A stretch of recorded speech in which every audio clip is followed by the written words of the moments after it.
Today we're going to talk about setting up zones in a charcoal grill. Now this is a very important technique because there are two different kinds of cooking, direct and indirect.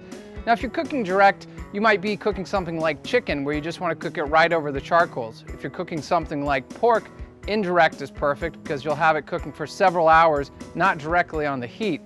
Now if you're cooking steak, it's actually a combination of both. You'll cook the beginning directly on the heat and then you'll set it for several minutes indirect. So we're going to talk about setting up the zones in the charcoal grill. Now this is a standard kettle grill, a Weber kettle. What's great is you can really cook anything you want as long as you know the techniques of setting up zones of the charcoal grill. The first I'm going to show you is setting up for indirect on one side. You pour all of the charcoal on one half.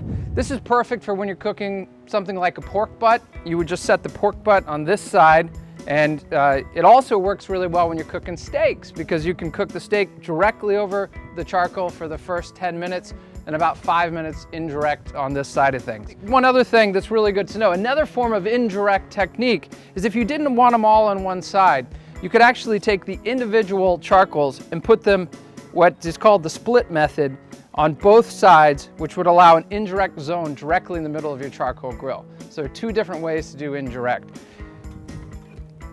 All you have to do then, once you've got your charcoal set up, is you put your top grate on. It's perfect set. One technique that you can use as well is say you want to add a little bit of wood flavor.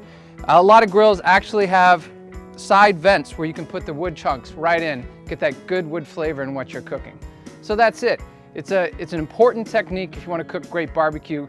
The wonderful thing is anything you want to cook, you can do it on this type of grill as long as you know how to set up your zones.